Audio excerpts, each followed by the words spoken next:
Assalamualaikum warahmatullahi wabarakatuh. Saya Ilmatul Horijah dari kelompok 2 ingin mempresentasikan tentang pengertian kompensasi. Pengertian kompensasi adalah semua pendapatan yang berbentuk uang, barang langsung atau tidak langsung yang diterima oleh karyawan sebagai imbalan atas jasa yang diberikan kepada perusahaan. Pandangan umum terkait dengan kompensasi bagi masyarakat, terlebih bagi karyawan adalah hal yang sangat penting. Pengertian kompensasi merupakan hal fundamental bagi mereka karena menurut para karyawan, jumlah atau besaran kompensasi dapat mempresentasikan nilai dari suatu kinerja di antara mereka.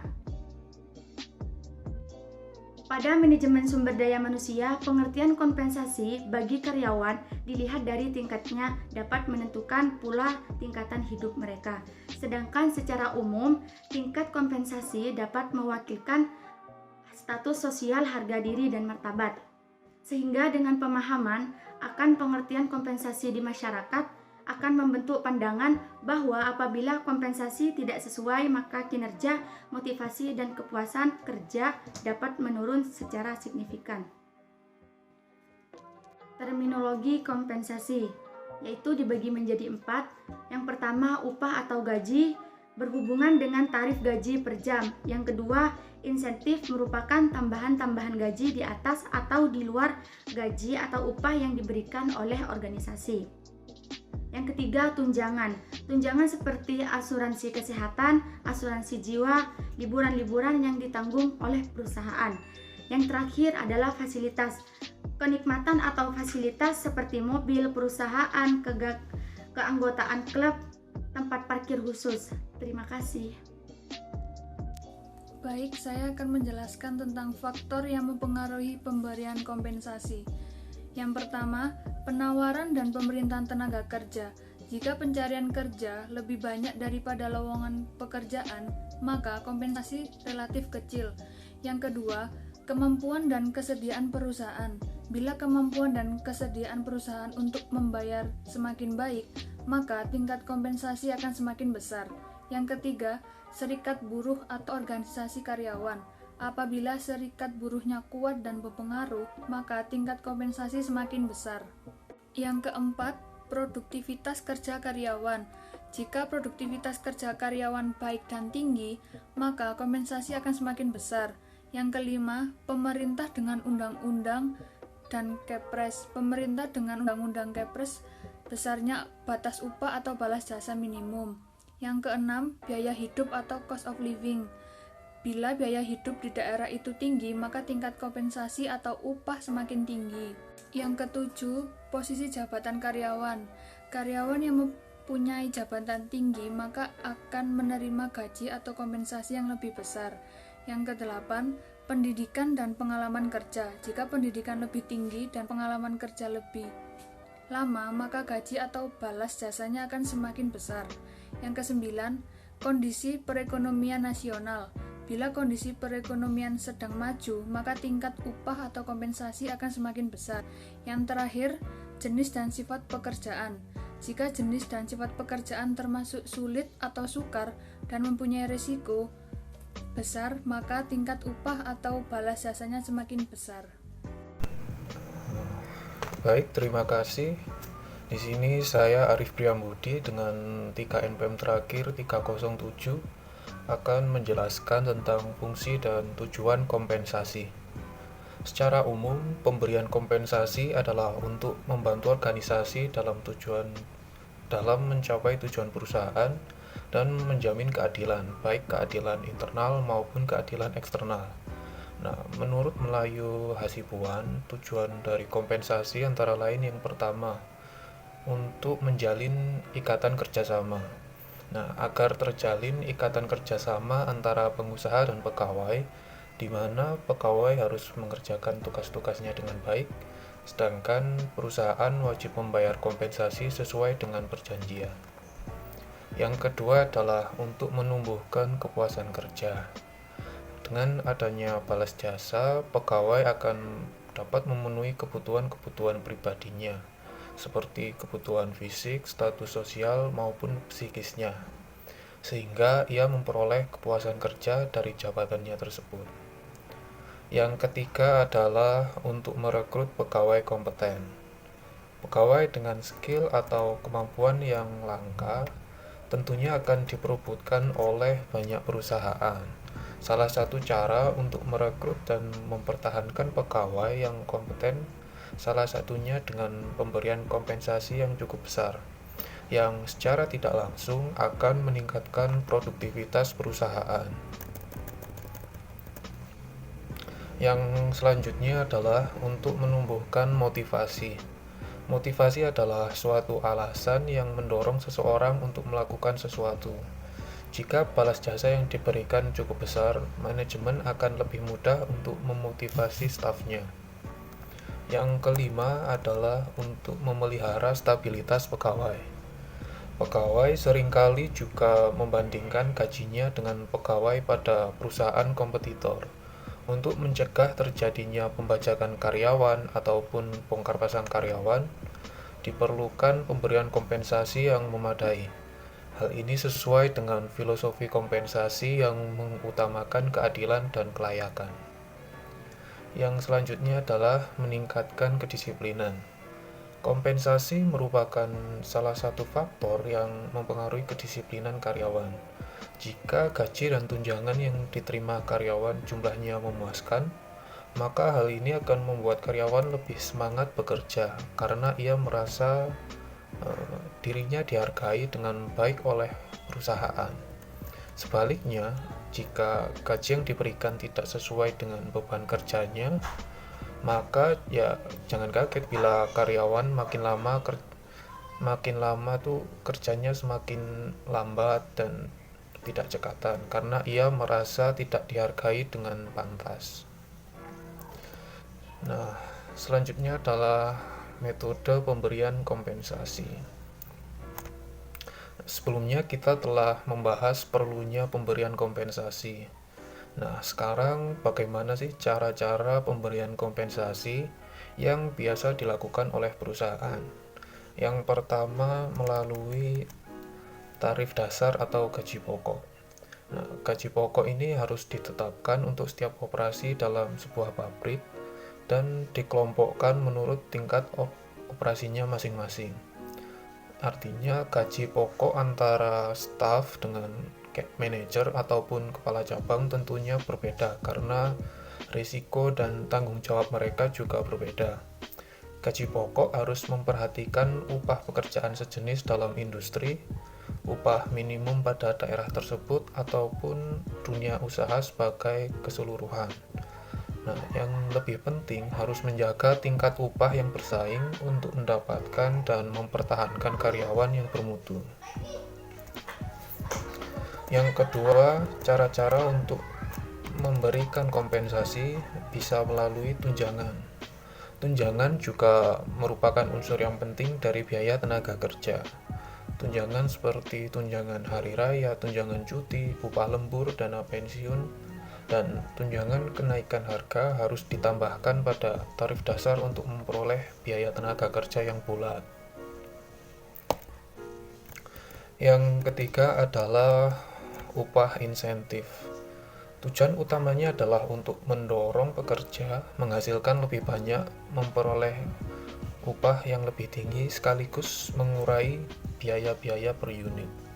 Metode ini berusaha untuk menjamin adanya output yang lebih besar dengan memperkokoh pengendalian atas biaya tenaga kerja dan mengubah dasar penggajian dari jam kerja yang dipakai menjadi pekerjaan yang diselesaikan. Sudah tentu dengan memproduksi jumlah yang lebih besar, maka bayaran pekerja akan meningkat sebanding dengan jumlah yang mereka produksi. Dengan adanya jumlah unit produksi yang lebih besar, maka ini akan menghasilkan biaya per unit yang lebih rendah untuk biaya tenaga kerja. Yang keempat adalah bonus perorangan. Bonus perorangan merupakan salah satu metode yang sederhana dan sering digunakan juga, di mana mereka membayar upah tambahan di atas tarif dasar untuk produksi di atas angka standar. Nah, standar produksi itu dihitung dalam menit per unit yang kemudian diubah menjadi nilai uang per unit. Yang terakhir adalah bonus kelompok. Seperti yang dirancang untuk bonus perorangan, bonus kelompok dimaksudkan untuk mendorong produksi di atas standar minimum. Setiap pekerja dalam kelompok tersebut menerima tarif upah per jam untuk produksi sampai taraf standar output. Biasanya, untuk pembayaran bonus yang menjadi hak kelompok, itu akan dibagi antara anggota kelompok itu sesuai dengan jumlah gaji pokoknya masing-masing. Saya akan menjelaskan tentang sistem dan waktu pembayaran kompensasi. Sistem pembayaran kompensasi. Sistem pembayaran kompensasi ada 3, yaitu sistem waktu, sistem hasil, dan sistem borongan. Sistem waktu. Dalam sistem waktu, pemberian kompensasi itu biasanya ditetapkan berdasarkan standar seperti jam, waktu, hari, minggu, bulan, dan sebagainya. Sistem waktu ini administrasi pengupahannya relatif mudah, serta dapat diterapkan kepada karyawan tetap atau pekerja harian. Sistem waktu biasanya ditetapkan jika prestasi kerja sulit diukur unitnya, dan bagi karyawan tetap kompensasi dibayar atas sistem waktu secara periodik setiap bulannya. Kompensasi sistem waktu hanya didasarkan kepada lamanya bekerja, bukan dikaitkan kepada prestasi kerjanya. Kebaikan sistem waktu adalah administrasi pengupahan mudah dan besarnya kompensasi yang akan dibayarkan tetap. Kelemahan sistem waktu ialah pekerja yang malas pun kompensasinya tetap dibayar sebesar perjanjian. Yang kedua yaitu sistem hasil. Dalam sistem hasil, besarnya kompensasi ditetapkan atas kesatuan unit yang dihasilkan pekerja seperti per potong, per biji, per meter, liter, dan lain sebagainya. Dalam sistem hasil, besarnya kompensasi yang dibayar selalu didasarkan kepada banyaknya hasil yang dikerjakan, bukan kepada lamanya waktu pengerjaannya.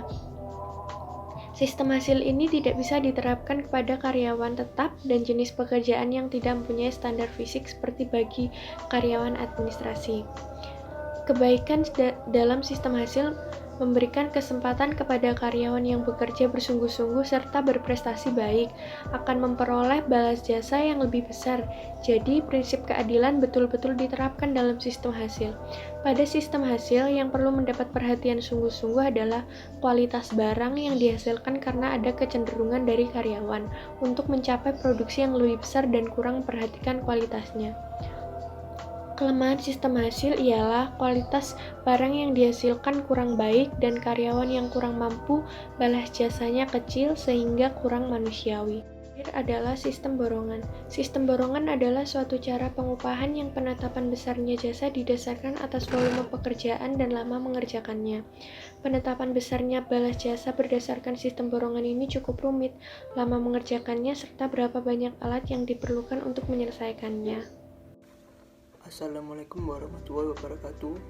Nama saya Muhammad Sendi Tesario Yunas Saputra akan menjelaskan jenis-jenis umum dan komponen kompensasi. Yang pertama adalah upah atau gaji. Istilah upah atau gaji sering dipertukarkan untuk menyebut imbalan dasar atas pekerjaan yang dilakukan karyawan. Meski demikian, konsep upah dan gaji tidaklah sama. Upah merupakan imbalan yang diberikan atas satuan waktu atau satuan hasil pekerjaan, misalnya upah per jam, upah harian, upah borongan, dan upah lembur. Sedangkan gaji merupakan imbalan atas suatu tanggung jawab pekerjaan yang umumnya dibayarkan setiap bulan. Yang kedua ada tunjangan. Tunjangan dikelompokkan menjadi 2, tetap dan tidak tetap. Tunjangan tetap diberikan secara teratur dengan besaran tetap dan bersamaan dengan satuan waktu pembayaran upah, seperti tunjangan jabatan, tunjangan kesehatan, dan tunjangan keluarga. Sementara tunjangan tidak tetap dipengaruhi oleh faktor lain, seperti tunjangan makan dan transportasi yang dihitung berdasarkan jumlah kehadiran. Meski sebagai pelengkap gaji pokok, tunjangan karyawan merupakan bentuk kompensasi yang sering menjadi daya tarik perusahaan. Oleh sebab itu, perusahaan yang menawarkan berbagai jenis tunjangan umumnya menjadi incaran para pencari kerja. Yang ketiga ada insentif. Kompensasi ini merupakan imbalan yang diberikan perusahaan terkait prestasi karyawan. Insentif biasanya berupa bonus sebagai perangsang atau iming-iming agar karyawan meningkatkan kinerjanya. Misalnya, perusahaan memberikan bonus kepada karyawannya karena perusahaannya berhasil membukukan laba tahunan. Insentif juga dapat diberikan kepada karyawan perorangan atau divisi yang berhasil memenuhi target kerja bulanan. Misalnya, sales yang berhasil melakukan penjualan melebihi target akan mendapatkan bonus. Yang terakhir ada fasilitas. Kompensasi ini tidak berupa uang, melainkan berwujud kemudahan, kenikmatan, atau natura. Contoh dari kompensasi ini adalah fasilitas mobil perusahaan, parkir khusus, keanggotaan gym, tiket liburan, voucher, potongan harga produk atau layanan dari perusahaan lain dalam satu grup usaha atau korporasi. Assalamualaikum warahmatullahi wabarakatuh. Di sini saya akan menjelaskan materi tentang filosofi kompensasi. Azas keadilan. Menurut Shimamura, keadilan kompensasi terbagi menjadi 3, yaitu keadilan eksternal.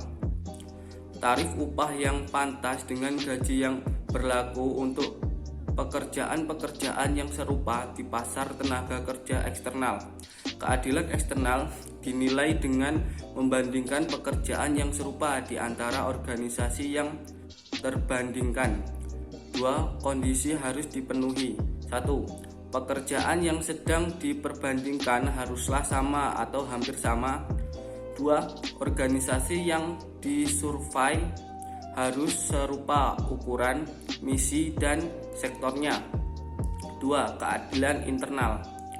Tingkat gaji yang pantas atau patut dengan nilai pekerjaan internal bagi perusahaan. Keadilan internal merupakan fungsi dari status relatif sebuah pekerjaan di dalam organisasi.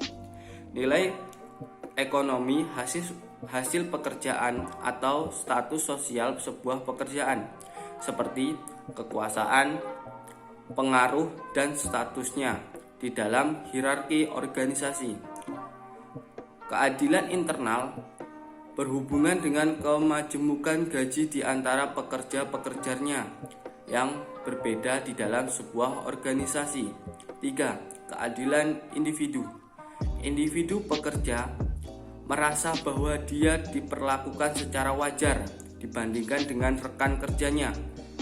Ketika seorang pekerja menerima kompensasi dari perusahaan, persepsi keadilan dipengaruhi oleh 2 faktor. 1. Rasio kompensasi terhadap masuknya upaya, pendidikan, pelatihan, ketahanan, atau kondisi kerja yang merugikan dari seseorang. 2. Perbandingan rasio ini dengan rasio pekerja lain yang dengannya terjadi kontak langsung. Asas kelayakan. Pemberian kompensasi kepada setiap orang karyawan dapat memenuhi kebutuhan hidupnya pada tingkat normatif yang ideal. Namun demikian, tolak ukur layak bersifat relatif. Sebagai pedoman adalah tingkat upah minimum yang ditetapkan oleh pemerintah atau tingkat upah yang berlaku di luar organisasi yang sejenis eksternal. Karyawan akan membandingkan gaji atau upah yang diterimanya berdasarkan jabatan yang sama yang berlaku di luar organisasi. Bila mana terjadi perubahan atas tingkat gaji atau upah yang berlaku, maka sebaiknya pengelola organisasi mengkaji ulang atas besaran kompensasi yang telah diberikan. Sekian penjelasan materi kompensasi dari saya. Terima kasih. Wassalamualaikum warahmatullahi wabarakatuh.